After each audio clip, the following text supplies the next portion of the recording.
உங்களுடைய ஸ்பிரிச்சுவல் ஆத்மீக வழிகாட்டல் இந்த நாட்டுக்கு தேவை என்று சொல்லக்கூடிய அளவுக்கு அந்த காலத்தில் வாழ்ந்த மக்கள் வாழ்ந்தார்கள். எனவே ஒன்று மிக உறுதியாக சொல்லுகிறேன், இந்த நாட்டுக்கு பிரயோஜனம் உள்ள மக்களாக நாங்கள் எங்களை ஆக்கிக் கொள்ளாத வரையில் இந்த நாட்டில் நாங்கள் நெசுக்கப்படுவோம். நாங்கள் நெசுக்கப்படுவோம். ஏன் தேவையில்லை, பிரயோஜனம் இல்லாதவர்கள், உதவாக்கரை இருக்கிறார்கள்.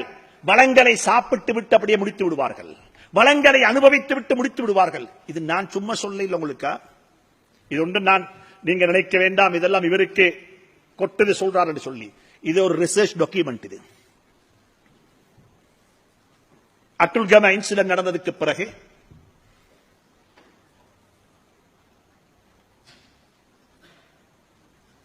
எங்களை ஒரு group intellectuals, professionals, business people, உலமாக்கல் என்று சொல்லி இருக்கக்கூடிய ஒரு போரம்ல மாற்று மதத்தை சார்ந்த சில முக்கியமான சில சகோதரர்கள் ஒரு நாள் இரவு 11:30 மணிக்கு பிறகு சந்தித்தார்கள். இரவு நேரம். ஏன்னா அவர்களுக்கு பயம் எங்களை சந்திப்பதற்கு. பிரச்சனை எங்க தலைக்கு மேல போய்கொண்டிருக்கிற நேரம். அவர்கள் சந்தித்து சொன்னார்கள், இந்த பிரச்சனையை நீங்கள் லேசா பார்க்க வேண்டாம். இது ஒரு ஊருக்கு அடிச்ச பிரச்சனையாக இந்த பிரச்சனையை நீங்க என்ன செய்ய வேண்டாம், அணுக வேண்டாம். இந்த பிரச்சனைக்கு பின்னால் இருக்கக்கூடிய பின்புலம் என்ன, சயின்டிபிக்கல் விஞ்ஞான பூர்வமாக இது ஒரு டாக்குமெண்டாக வர வேண்டும் என்று சொல்லி சொன்ன சந்தர்ப்பத்தில் அங்கிருந்தவருடைய கண் தொடப்பட்டது. எஸ், இது கட்டாயம் செய்யப்பட வேண்டும். அப்ப யார்கிட்ட கொடுக்கிறது, இதை யாரு செய்யணும்? எங்களை பத்தி நாங்கத்தான் ரிசர்ச் பண்ணணும்.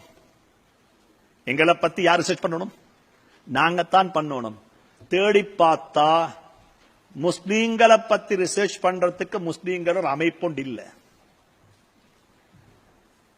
ஹிஸ்டரியும் இல்ல, ஆய்வும் இல்ல, அட்ரஸும் இல்ல, இருப்பிடமும் இல்ல.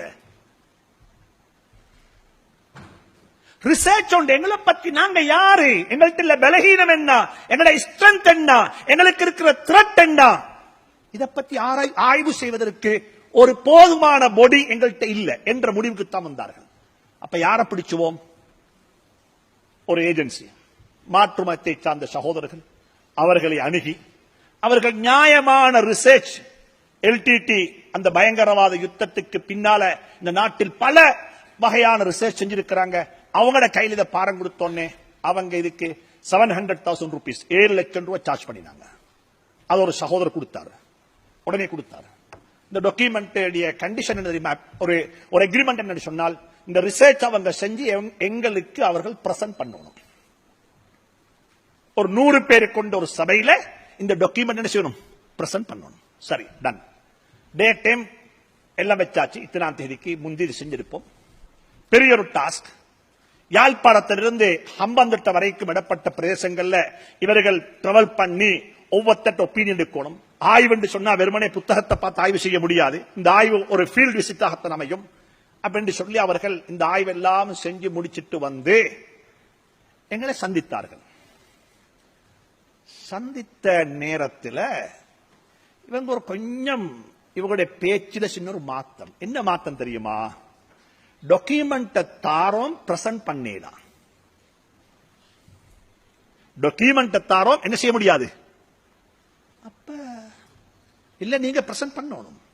இல்ல, பிரசன்ட் பண்ணல எங்களுக்கு, நீங்க பாத்துக்கோங்க. நாங்க உங்களுக்கு இதை டாக்குமெண்ட் ஆகத்தாரோம், பிரசன்டேஷன் ஆகத்தாரோம். எங்கள்கிட்ட மக்கள் தந்த 248 பேர் தந்த வாய்ஸ் கட் எங்கள்கிட்ட இருக்கு, அதை தாரோம். இதெல்லாம் போட்டு பாத்துக்கோங்க, இது எங்களுக்கு பிரசன்ட் பண்ணு. அப்ப நாங்க துருவி துருவி கேட்டு சொன்னோம், இல்ல பிரசன்ட் பண்ணலாம். இல்ல, மக்கள் சொன்ன கருத்துக்களை எல்லாம் உங்களோட முகத்தை பார்த்து எங்களுக்கு சொல்லலாம். மக்கள் உங்களை பத்தி சொன்ன கருத்துக்களை எல்லாம் எங்களுக்கு என்ன செய்ய முடியாது, உங்கள்கிட்ட சொல்லலாது. எங்களுக்கு வெக்கம். எப்படி சொல்றது? நனவுகள் சொல்லி இருந்தா நாங்க பெருமையா சொல்லுவோம். ஆஹா. அப்ப அங்கிருந்த ஒருத்தர் சொன்னார், இல்ல நாங்க ஒரு கேன்சர் நோயாளி.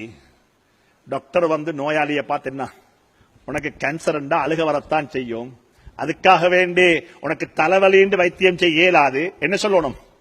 கேன்சர் என்று சொல்லித்தான் நீ சொல்லுவாப்பான்னு சொல்லி அவரை நிர்பந்தித்துக்கு பிறகு கதிர்காமர் இன்ஸ்டிடியூஷன்ல, அந்த இன்ஸ்டிடியூட்ல ஒரு 100 பேர் கொண்ட ஒரு சபையில பிரசன்டேஷன் ஆரம்பிச்சாங்க.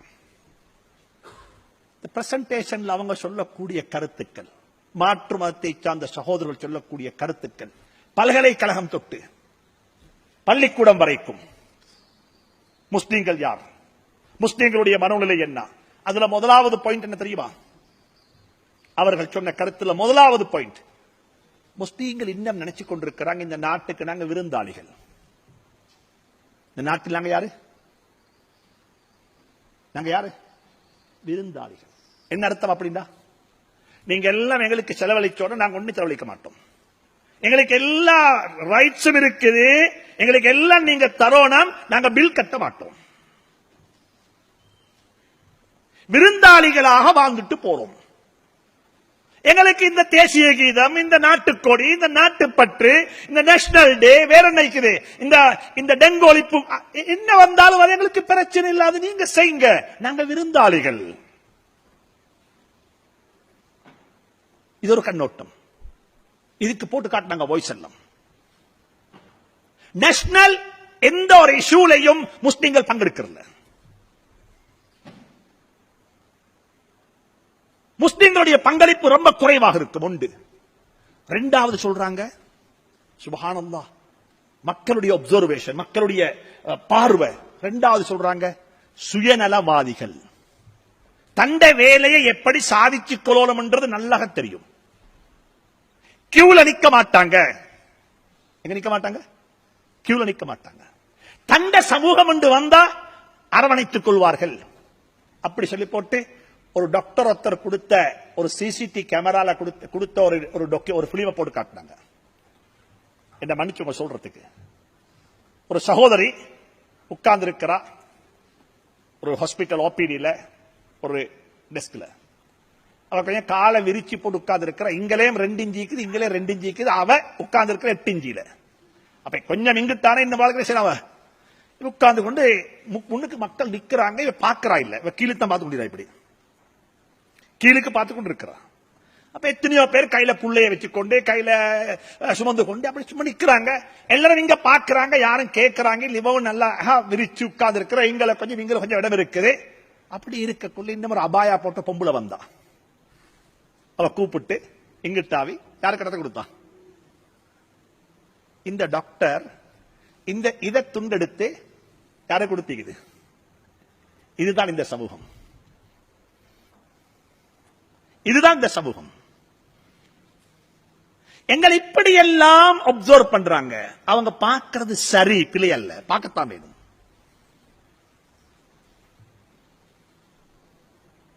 நாங்க சமூகத்துக்கு என்ன செஞ்சிருக்கிறோம்? தயவு செஞ்சு சொல்றேன், அன்பு சகோதர சகோதரிகளே, இந்த நாடு உங்களுக்கு என்ன செலவழிக்கிறதோ, செலவழித்துக் கொண்டிருக்கிறதோ, அதை இந்த நாட்டுக்கு திருப்பி கொடுத்து விட்டு புத்தகங்கள். பிளீஸ் பே பேக். இதை திருப்பி கொடுங்க. எங்கட மனசாட்சி ஒன்றுக்கு நாங்க சொல்லணும், எஸ், நீங்க என்ன உருவாக்கினீங்க, நான் இந்த நாட்டுக்கு அட்வல்யூ பண்ணிருக்கிறேன், என்னுடைய சேவையினால் இந்த நாடு வளர்ந்திருக்கிறது, என்னுடைய சேவையினால் இந்த நாட்டுக்கு சேவை செய்யப்பட்டிருக்கிறது, என்னுடைய சேவையினால் இந்த நாடு உயர்வு கண்டிருக்கிறது என்ற நிலைக்கு எங்களுடைய மனம் திருப்தி அடைய வேண்டும். நான் எல்லாருக்கும் சொல்றேன், பிளீஸ். நாங்க செல்வந்தர்களுக்கு சொல்றோம், நீங்க சம்பாதிக்கிறதுல ஜகாத்து மட்டுமல்ல கொடுக்கணும். ஜகாத்து 2.5%. அது குறிப்பிட்ட இடத்துல கொடுக்கணும், குறிப்பிட்ட பணத்துல கொடுக்கணும், குறிப்பிட்ட ஆட்களுக்கு கொடுக்கணும். இடமும் குறிப்பிடப்பட்டிருக்கிறது. கொழும்புல உள்ள ஜகாத் எங்க கொடுக்கணும்? கொழும்புல. கண்டி ஜகாத்து கண்டியில, யாழ்ப்பாணத்துடைய ஜகாத்து யாழ்ப்பாணத்துல, குறிப்பிட்ட இடத்துல குறிப்பிட்ட பணத்துல, எல்லா பணத்திலையும் அல்ல. காணி, பூமி, வீடு, வாசல், வேற என்ன வாகனம், கையில் உள்ள ஜுவல்லரி, இதுக்கெல்லாம் ஜகாத் இல்ல. ஜகாத்ன்றது குறிப்பிட்ட பணத்துக்கு, குறிப்பிட்ட இடத்தில், குறிப்பிட்ட பணத்தில், குறிப்பிட்ட சில நபர்களுக்கு கொடுக்கப்படக்கூடியதுதான் என்ன? ஜகாத்.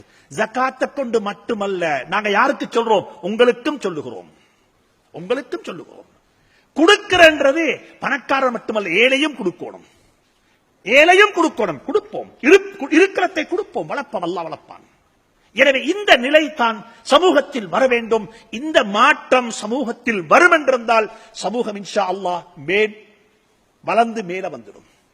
நான் அசருக்கு மகரிபுக்கு முன்னால் நடந்த ஒரு கூட்டத்தில் சொன்னேன், ஒரு சமூகத்துடைய மேம்பாட்டுக்கு மூணு பேருடைய பங்களிப்பு இருக்குது, 3 வகுப்பாருடைய பங்களிப்பு இருக்குது.